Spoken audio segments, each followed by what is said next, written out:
تو I am F نے تاخیر جان پوچھ کے کی تھی کہ پاکستان ڈیفالٹ کر جائے. ایک ایسے موقع پر جب ہم آئی ایم ایف کے پلان میں جا رہے ہیں, آئی ایم ایف کی ریسٹرکشنز کو, آئی ایم ایف کے دی ہوئی ریگولیشنز کو ہم فالو کر رہے ہیں, اور اوپر سے یہ بیان آ جانا, تو آپ کو نہیں لگتا کہ یہ ایک ان نیسیسری اسٹیٹمنٹ تھی, اس کو نہیں جاری کرنا چاہیے تھا یا احتیاط کرنی چاہیے تھی؟ دیکھیے آج کل ایک نیا فنامنا شروع ہوا ہے کہ ہر ایک ایسی بات کر کے تہلکہ مچانے کی کوشش میں ہوتا ہے یا ہوتی ہے جو جس کا ٹروتھ پر بیس نہیں ہوتا ہے. کون اپنے جو پرانے پیسے ہیں اس کو خراب کرے گا, یا کون کسی منہ سے اتنی بڑی دشمنی لے گا جس کے اوپر اتنا بڑا ان کا قرضہ ہو. جی ان کو بھی پتا ہے کہ بینکرپسی ہوگی تو ہاں ٹھیک ہے 70% 65% تو اس ملک کی تکلیفیں بڑھ جائیں گی, جی لیکن ان کے لیے بھی پریشانی بڑھ جاتی ہے. اور آئی ایم ایف تو ہمیشہ نیگوشیشن ٹیبل پر بیٹھ رہا ہوتا ہے.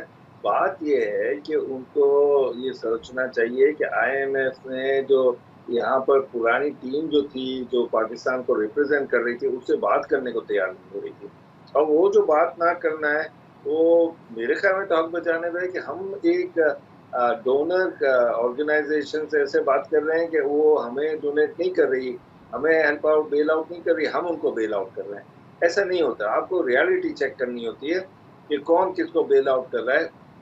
میں ہر پروگرام میں یہی کہتا ہوں کہ جی ہم اتنا قرضہ لے چکے ہیں دنیا سے کہ ہم لوگ ایبسولوٹلی ناٹ جیسے ورڈ تو ہم یوز ہی نہیں کر سکتے کبھی.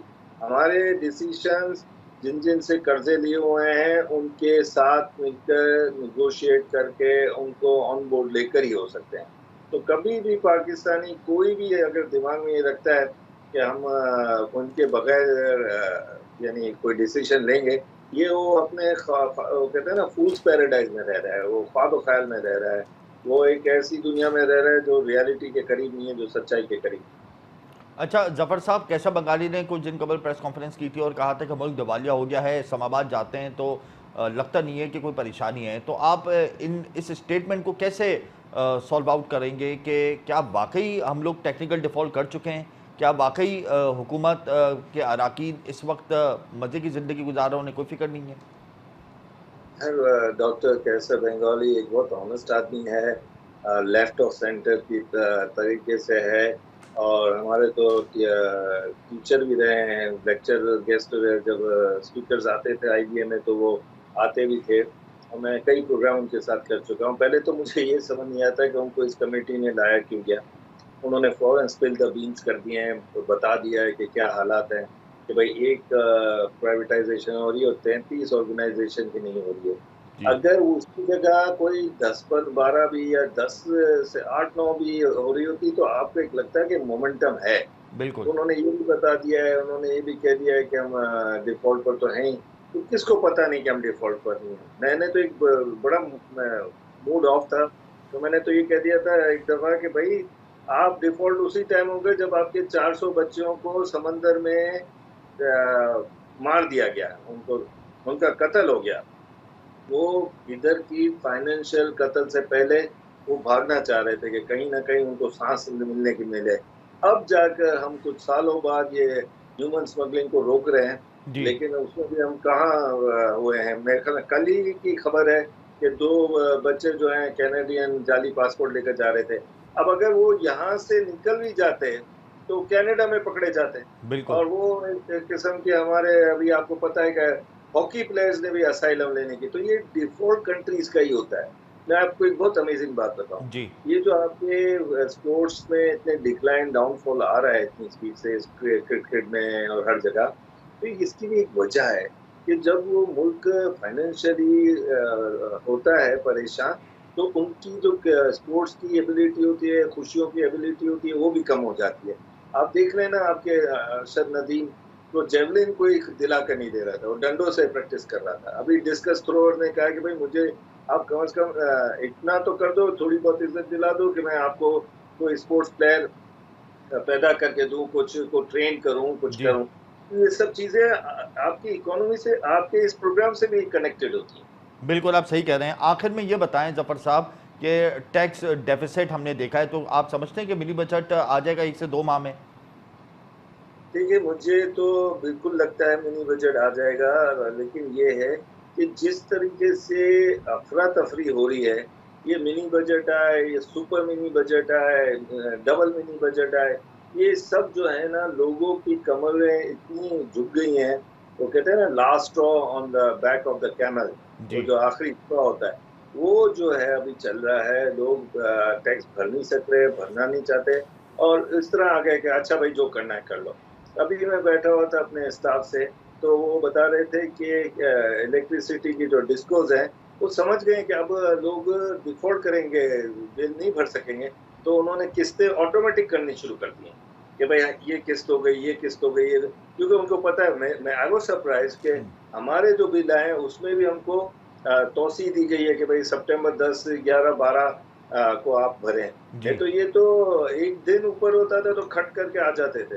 بالکل. یہ سب چیزیں دیکھتے ہوئے ہر ایک کو سمجھ آ گئی ہے کہ ہم ڈاکٹر کیسر بنگالی جو کہہ رہے ہیں، پتہ نہیں ان کا بنگلہ دیش سے تعلق ہے کہ نہیں ہے، لیکن یہ کہ ہم ابھی بہت زیادہ تکلیفوں اور پریشانیوں میں ہیں. بہت شکریہ جعفر صاحب، آپ تب تک قیمتی وقت دیا. یہاں وقت ایک بریک کا، ہمارے ساتھ ہی ویلکم. میرے پروگرام اس وقت ہمیں جوائن کر چکے ہیں سابق چیئرمین آباد محمد حسن بخشی. بہت شکریہ حسن صاحب، آپ تب تک قیمتی وقت دیا. انٹرسٹ ریٹ کا اعلان ہونے والا ہے، ریئل اسٹیٹ اور کنسٹرکشن سیکٹر ویسے ہی زبو حالی کی جانب گامزن ہے. کیا سمجھتے ہیں شرح سود میں کمی ہونے کے بعد کیا ریئل اسٹیٹ سیکٹر پنپ سکتا ہے، آگے بڑھ سکتا ہے، کچھ اس کے اندر سیٹلمنٹس ہو سکتی ہیں؟ بسم اللہ الرحمن الرحیم. بہت شکریہ آپ نے مجھے لائن پہ لیا. جی دیکھیے، پہلے تو ہمیں یہ سمجھنا پڑے گا کہ آج جو انٹرسٹ ریٹ یا کل اناؤنس ہونے جا رہا ہے ممکن ہے اس میں 1 سے 1.5% کی کمی ہو، جی پر میں نہیں سمجھتا کہ 1-1.5% کم کرنے سے کوئی خاطر خواہ فرق پڑے گا. ہاں، کچھ سینٹیمنٹس بہتر ہوں گے. جب تک آپ اس کو سنگل ڈیجٹ پہ نہیں لے کے آئیں گے، لوگ اپنے پیسے بینکوں سے نہیں نکالیں گے اور مختلف کاروبار میں نہیں لگائیں گے، جس کی وجہ سے دیکھیے آج کوئی بھی انڈسٹری ہو، چاہے وہ مینوفیکچرنگ ہو، چاہے وہ ہماری کنسٹرکشن انڈسٹری ہو. کنسٹرکشن انڈسٹری تو ڈپینڈنٹ ہی ہے ایڈوانس بکنگ پہ، الاٹیز کے پیسے پہ، کیونکہ ہمیں فارمل سیکٹر سے، بینک سے عموماً لوگوں کو پیسے نہیں ملتے، اور ملتے ہیں تو اتنے ہائی کاسٹ پہ ہے، 20-22% پہ، جی کہ ہم اس کو سروس نہیں کر پاتے. تو اچھا قدم ہوگا، بٹ however میں سمجھتا ہوں ابھی بہت راستہ باقی ہے. مطلب ریئل اسٹیٹ اور کنسٹرکشن سیکٹر کو جو فوکس نہیں کیا گیا، جو لائم لائٹ پہ نہیں رکھا گیا، تو اس انٹرسٹ ریٹ کی کمی کے بعد بھی کوئی خاطر خواہ بہتری کی امید نہیں ہے. لیکن یہ بہت انفارچونیٹ ہے کہ اس ملک میں جو شعبہ 9.6 ملین لوگوں کو روزگار دیتا ہے، جس شعبے سے 72 الائیڈ انڈسٹریز چلتی ہیں، جس شعبے سے آپ کا اسکلڈ انسکلڈ لیبر امپلائمنٹ لیتا ہے، جس شعبے میں کام کرنے والے، زمین جس پہ کام ہوتی ہے، اور مینوفیکچرنگ جس میں سریا، سیمنٹ، پائپ لوکل بنتا ہے، اور وہ شعبہ جس میں آپ کے اسٹیٹ بینک کے حساب سے 12 ملین مکان کا شارٹیج ہے، اس کو گورنمنٹ آف پاکستان کوئی پرائورٹی لسٹ میں نہیں رکھتی. اور اس کے نتیجے میں یہ ہو رہا ہے کہ اس پہ ایکسیسو ٹیکسیشن اور ایکسیسو ڈاکیومنٹیشن ہو رہا ہے، جس کی وجہ سے ریئل اسٹیٹ سے لوگ آہستہ آہستہ نکلتے جا رہے ہیں، اور وہ بیشتر لوگ میں سمجھتا ہوں پیسے پاکستان سے باہر نکال کے اپنے بچوں کو باہر سیٹ کر رہے ہیں. تو حسن صاحب، اس کی بہتری کے لیے کون کون سے اقدامات اٹھانے پڑیں گے؟ آباد بھی اپنے فورم سے اتنی پر اثر آواز نہیں اٹھا رہا. ایس آئی ایف سی کے پاس جائے، ایس آئی ایف سی کے ساتھ ایک پلان شیئر کرے تاکہ ریئل اسٹیٹ اور کنسٹرکشن سیکٹر بہتر ہو سکے. 72 الائڈ جو فیکٹریز ہیں، کمپنیز ہیں، وہ اس کے ساتھ ایسوسیٹ ہیں. اربوں روپے کی منی ٹریل ہوتی ہے. تو اس کو بہتر کرنے کے لیے بھی آباد بھی تو کچھ کرے نا. دیکھیے، بات یہ ہے کہ میں یہ سمجھتا ہوں کہ پہلے گورنمنٹ نے اپنی پرائورٹی فکس کرنی چاہیے. اگر گورنمنٹ سمجھتی ہی نہیں اس بزنس کو، کیا وہ یہ سمجھتی نہیں کہ اس کا چلنا پاکستان کے لیے بہتر ہے، تو اس پہ میں کچھ نہیں کہہ سکتا. آباد نے کئی لیٹر لکھے پچھلے سال، فائنانس منسٹر کو بھی لکھے، پرائم منسٹر کو بھی لکھے، فائنانس سیکرٹری کو بھی لکھے، ایس بی آر چیئرمین کو بھی لکھے. بٹ افسوس کے ساتھ مجھے کہنا پڑتا ہے، جس طرح دوسری ٹریڈ باڈیز کو اگنور کیا گیا، اسی طرح آباد کو بھی اگنور کیا گیا، اور ایک بند کمرے میں یہ فیصلے کیے گئے جس کا نقصان آج پورا پاکستان اٹھا رہا ہے. کس طرح بہتری ہو سکتی ہے؟ جی دیکھیں، تمام اسٹیک ہولڈرز کو، میں صرف آباد کی بات نہیں کرتا ہوں، ان جی کو آن بورڈ لیں. گورنمنٹ اپنی مشکلات شیئر کرے اور ان سے سلیوشن مانگے. یہ گورنمنٹ کا رائٹ ہے کہ فیصلہ کریں کہ کیا کرنا اور کیا نہیں کرنا. however پیشنٹ ہیئرنگ تو دیں, سنیں. اتنا بڑا ڈسکنیکٹ ہے کہ اس وقت لوگ ایک نیگیٹو سوچ میں آ گئے ہیں کہ شاید government of Pakistan under the direction of IMF اس انڈسٹری کو ختم کرنا چاہتی ہے, کل کرنا چاہتی ہے, اور اس انڈسٹری کو پنپنا نہیں دینا چاہتی. تو یہ تو جب ہی دور ہوگا جب انڈسٹری کے اسٹیک ہولڈرس کو گورنمنٹ بٹھائے گی, فائنانس, اور یہ کوئی فیور نہیں ہوگا, جی نہ ہی فائنانس منسٹر کا فیور ہوگا, نہ پرائم منسٹر کا فیور ہوگا. یہ ان کی ڈیوٹی ہے اکانومی رن کرنا, لوگوں کو کانفیڈنس دینا کہ نہیں, we are there to resolve the issues. بالکل. اچھا, کتنے پروجیکٹس ہیں جو بند ہو گئے ہیں, جن کو وقتی طور پہ روک دیا گیا ہے؟ کتنے اماؤنٹ ہے جو سیز ہو گیا ہے؟ اوورسیز پاکستانی بھی اب پیسے نہیں بھیج رہے, اس کے کیا فگرز ہیں آپ کے پاس؟ دیکھیے, پہلے میں آپ کو بتاؤں کہ ہر سال جو ریمیٹنس آتا تھا, یہ بھی اسٹیٹ بینک کی رپورٹ ہے, جی اس میں سے 55% ریئل اسٹیٹ اور کنسٹرکشن کے لیے آتا تھا. لوگ کوئی دکان لے رہا ہوتا تھا, کوئی مکان لے رہا ہوتا تھا, کوئی پلاٹ لے رہا تھا, کوئی فلیٹ لیتا تھا. اب ہوا یہ ہے کہ یہ ان حالات کو مد نظر رکھ کے جو پاکستان میں اگر فرض کریں 1000 پروجیکٹ چل رہے تھے, تو میں سمجھتا ہوں 700 پروجیکٹ سٹینڈ سٹل ہو گئے. 700 پروجیکٹ سٹینڈ سٹل ہو گئے. وجہ یہ ہے کہ پچھلے 3 سال میں تقریباً تعمیراتی مٹیریل کی قیمت میں 100% کا 150% کا اضافہ ہوا ہے. جی لوگوں نے پرانے سستے داموں پروجیکٹ بیچے ہوئے ہیں, اور اس جتنے میں بیچے ہوئے ہیں اس میں پلاٹ کے پیسے بھی شامل ہیں, کنسٹرکشن مٹیریل کے پیسے بھی شامل ہیں, اور نفع کے بھی ہیں. آج تو اس پیسوں میں لوگوں کی کنسٹرکشن کاسٹ نہیں آ رہی ہے. تو جس طرح گورنمنٹ نے PEC کے ساتھ بیٹھ کے سولوشن نکالا ہے, میں سمجھتا ہوں آباد کے ساتھ بھی بیٹھ کے نکالنا پڑے گا, ورنہ لوگ اپنے پروجیکٹ ابنڈن کرنے میں مجبور ہو گئے. تو یہ 700 پروجیکٹس کا اب کیا ہوگا, اس کا انجام کیا ہوگا؟ کیا یہ اس کی بر وقت آپ لوگ پوزیشن دے دیں گے, یا اس کو آن بورڈ لیں گے جنہوں نے بکنگ کی؟ کس طریقے سے آپ اس کو مینیج کریں گے؟ دیکھیے, میں نے جیسے کہا کہ یہ کام گورنمنٹ کا ہے, آباد بھی ساتھ بیٹھے گی, کہ گورنمنٹ کو اس کو سیریسلی لینا پڑے گا. یہ 700 تو میں نے فگر کہا, 2000 پروجیکٹ چل رہے ہیں, تو 1470% بند ہو گئے. جی دیکھیں, یہ اسی وجہ سے فورن ریمیٹنس بھی کم ہو گیا ہے کہ لوگ ایک تو ڈر گئے ہیں کہ بھائی جتنے ڈالر بیچتے ہیں آدھے ہو جاتے ہیں, بالکل. اور یہ ان پروجیکٹوں میں کام نہیں ہو رہا ہے. تو بھائی جان, گورنمنٹ کو چاہیے بٹھائیں, کوئی راستہ نکالیں. آباد ہر صورت میں گورنمنٹ اور الاٹیز کے مفاد میں, اس انڈسٹری کے مفاد میں گورنمنٹ سے مل کے پالیسیز بنانے میں کوآپریٹ کرنے کو تیار ہے. پر اگرچہ کوئی سننے والا تو ہو.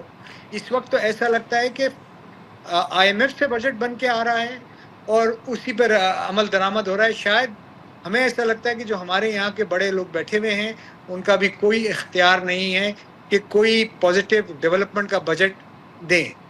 اچھا حسن صاحب, ایک لفظ ہم سنتے ہیں سسٹم. یہ سسٹم کی وجہ سے بھی بلڈرز اور ریئل اسٹیٹ سیکٹر سے منسلک جو کاروباری حضرات ہیں بہت اب ڈرنے لگے, گھبرانے لگے, کیونکہ زمینوں پر قبضے ہو جاتے ہیں.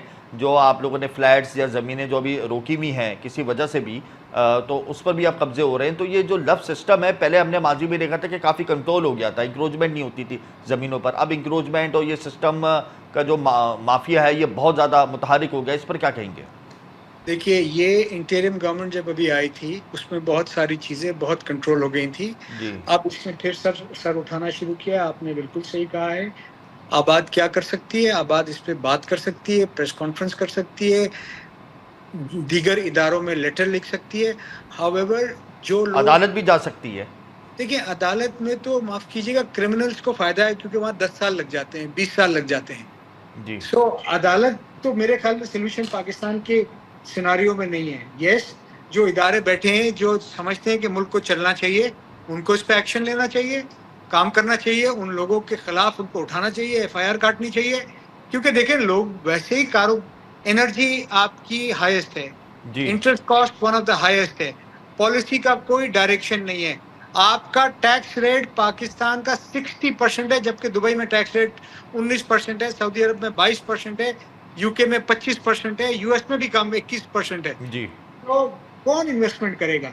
دیکھیں, یہ پاکستان ہم سب کا ہے, اور جس کے پاس جتنا زیادہ اختیار ہے اس کی اتنی زیادہ ذمہ داری ہے. آج ہم سمجھتے ہیں کہ اداروں کو اس میں انٹروین کرنا چاہیے, اور فورسفلی انٹروین کرنا چاہیے. یقین مانیں, اگر وہ ادارے بھی انٹروین نہیں کریں گے, تو لوگ اپنی بے بسی کا صرف بیٹھ کے نظارہ دیکھیں گے اور موقع ملتے ہی اس ملک کو چھوڑیں گے یا نیگیٹو بات کریں گے. حالانکہ یہ ملک ہے تو ہم سب ہیں اور ہم یہیں سے بنے ہیں. بالکل. حسن صاحب آخر میں بتا دیں, اس سال پراپرٹی کی قیمتوں میں اضافہ دیکھ رہے ہیں, کچھ بہتری دیکھ رہے ہیں, یا یہ سال بھی پراپرٹی کے لیے نہیں ہے؟ میں یہ سمجھتا ہوں کہ اس سال پراپرٹی کی قیمتوں میں کوئی اضافہ نہیں دیکھ رہا ہوں. ممکن ہے قیمتیں وہی رہیں, کچھ اسپاٹ ہو سکتے ہیں وہاں بڑھے یا کچھ کم بھی ہوں, کیونکہ دیکھیں گورنمنٹ نے اس وقت اتنے ٹیکس لگا دیے ہیں. دیکھیں دو قسم کے باہر ہیں, ایک تو ہے درمیانہ طبقے کا, وہ بیچارہ اپنا فوڈ انفلیشن اور انرجی انفلیشن سے پھنسا ہوا ہے, اس کا گھر کا کرایہ, اس کا وہ پیسے والا, وہ بولتا ہے بینک میں پیسے رکھ دیے اس نے کہ ہم انٹرسٹ کھا لیں, وہ بہتر ہے. تو خریدار ہے کون؟ بالکل اس وقت خریدار ہے کون؟ جی بالکل. بالکل جو پروجیکٹ چل رہے ہیں بڑی مشکل سے لوگ بینک سے پیسے لے کے یا آؤٹ آف مارکیٹ پیسے لے کے اس کو مکمل کرنے کی کوشش کر رہے ہیں. حالات اچھے نہیں ہیں, اور اس سے سب سے بڑے افسوس کی بات ہے کہ حکومت کے سر پہ جو نہیں رینگ رہی ہے.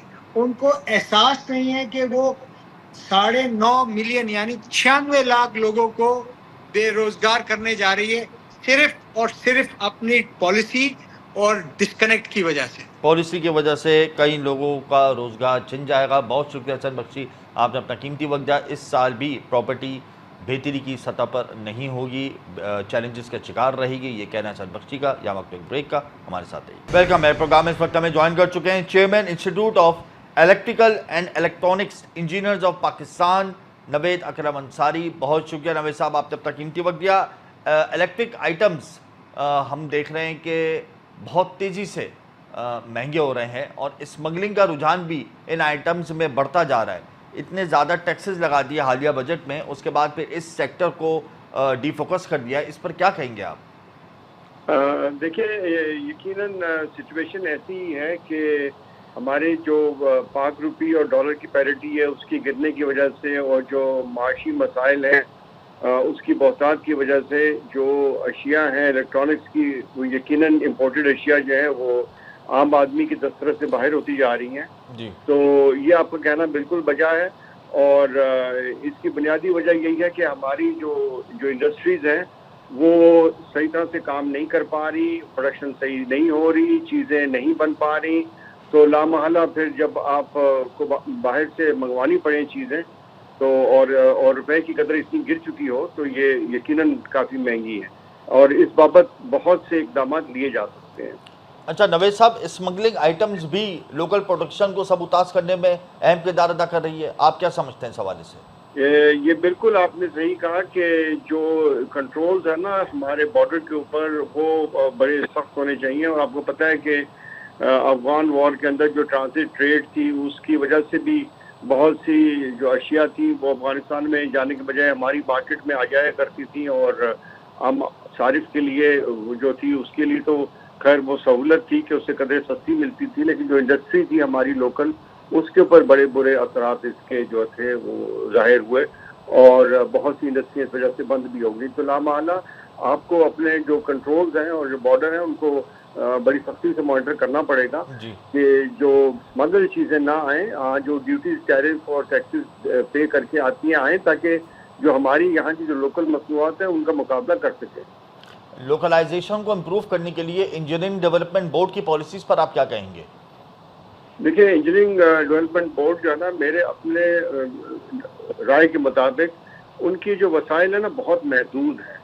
جو انجینئرنگ ڈیولپمنٹ ہے نا وہ اچھا خاصا ایک ایسا کام ہے جس کے لیے ایک مضبوط ادارہ چاہیے جس کے اندر خاطر خواہ وسائل ہوں, کیونکہ انجینئرنگ جو ہے نا بڑا وسیع فیلڈ ہے. یہاں پر آٹو موبائل مینوفیکچرنگ ایک طرف ہے, تو پھر موبائل کی مینوفیکچرنگ ہے, دیگر الیکٹرانکس ہیں, الیکٹریکل آئٹمز ہیں, میکینیکل آئٹمز ہیں, تو بے شمار چیزیں ہیں. لیکن چونکہ بڑے محدود وسائل کے ساتھ انجینئرنگ ڈیولپمنٹ بورڈ کام کر رہا ہوتا ہے, تو اس کے اندر وہ ان کا جو فوکس ہے وہ بھی بڑا محدود ہوتا ہے. وہ زیادہ تر جو ہے وہ را مٹیریل کی جو ڈیوٹیز اور ٹیکسز ہیں اس طرف یا تو ان کی توجہ ہوتی ہے, یا پھر یہ ہے کہ جو چیزیں فنش گڈس کے طور پہ ملک میں آ رہی ہوتی ہیں ان کے اوپر جو ریگولیٹری ڈیوٹی ہے اس کو بڑھانا تاکہ جو ہماری لوکل پروڈکشن ہے وہ ان سے کمپیٹ کر پائیں.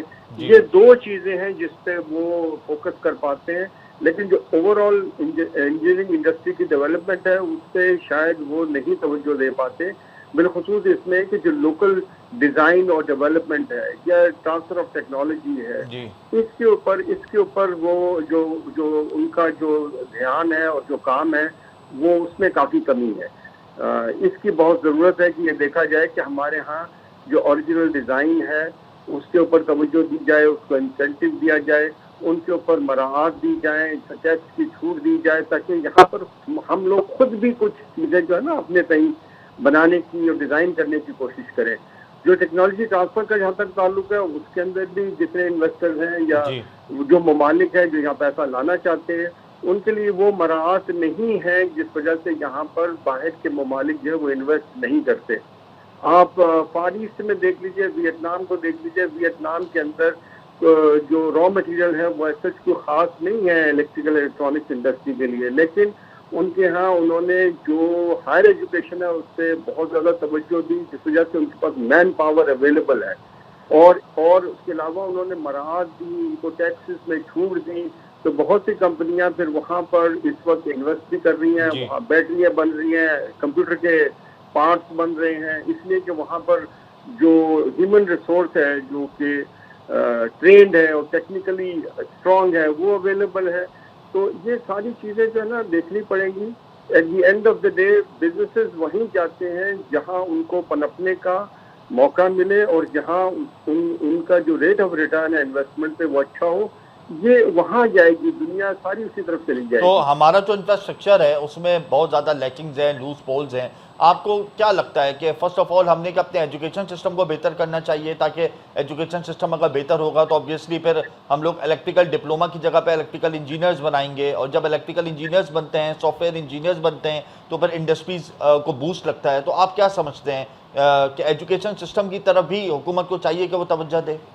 دیکھیں یہ بات تو ہے کہ جو ہماری جنرل پاپولیشن جو ہے وہ we are a young nation, ہمارے جو چھوٹی پود ہے ان کی کافی بڑی تعداد ہے اور لامحالہ وہ ہمارا فیوچر ہے. اگر ہم تعلیم میں ان پر انویسٹ نہیں کریں گے تو ہمارے ملک میں ترقی نہیں ہو سکتی. تو جو بجٹ ہے جو ہمیں ایجوکیشن کی بابت اس کو ہمیں لامحالہ بڑھانا ہوگا, اور ہمیں جہاں انجینئرز کی ضرورت ہے وہاں ہمیں ٹیکنیشینز کی بھی ضرورت ہے.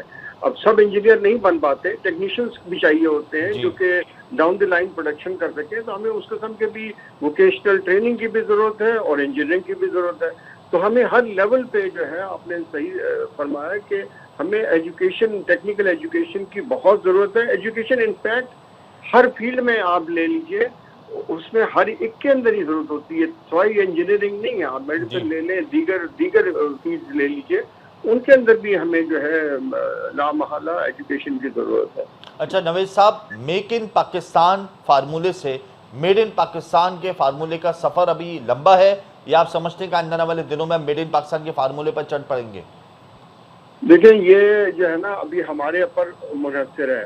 ایک خوشائن بات تو یہ ہے کہ کم از کم ہمارے اندر یہ سینس آف ریئلائزیشن آتی جا رہی ہے کہ میک ان پاکستان ہونا چاہیے. میک ان پاکستان ہوگا تو پھر ایونچولی میڈ ان پاکستان ہوگا. اب میک ان پاکستان کے لیے جو ہے ہر ایک کو اپنا کردار ادا کرنا پڑے گا.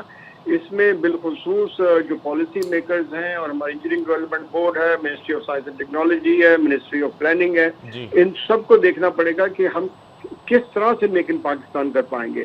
اس وقت جو صورتحال ہے وہ یہ ہو رہا ہے کہ ہم لوگ مختلف فورمز کے اندر بیٹھ کے بہت ساری باتیں کر رہے ہیں, اور اس پہ اس کو عملی جامہ پہنانے کے لیے جو پالیسی ڈیسیشنز ہیں, جو میجرز ہیں جو لینے چاہیے, اس کو اٹھانے کے اندر میرے خیال میں بہت تاخیر ہو رہی ہے. اس میں ہمیں ڈیسائیڈ کر کے حکومت کو بالخصوص ڈیسائیڈ کر کے کہ کون کون سے ایسی چیزیں جن کی پرائرٹی ہے, جن کو پہلے فیز میں کر لینا چاہیے, اس پہ اقدامات اٹھنے چاہیے, ورنہ صرف یہ باتیں رہ جائیں گی اور دنیا بہت تیزی سے آگے نکل جائے گی. بہت شکریہ نوید صاحب, آپ تب تک قیمتی وقت دیا. حکومت کو چاہیے کہ وہ انجینئرنگ ڈیولپمنٹ بورڈ کو ایسی پالیسی بنانے کا ٹاسک دے جس سے میک ان پاکستان اور میڈ ان پاکستان کے فارمولے پر عمل ہو سکے. الیکٹرانک آئٹمز, الیکٹریکل انجینئرز یا ٹیکنیشینز کی بہتری کے لیے ہمیں مربوط حکمت عملی بنانی ہوگی تاکہ ہم لوگ میڈ ان پاکستان کے فارمولے پر لوکلائزیشن کو امپروو کر سکیں, بہتر کر سکیں. مجھے اپنی ٹیم کو اجازت دیجیے. پروگرام کا وقت یہاں ختم ہوتا ہے. اللہ حافظ.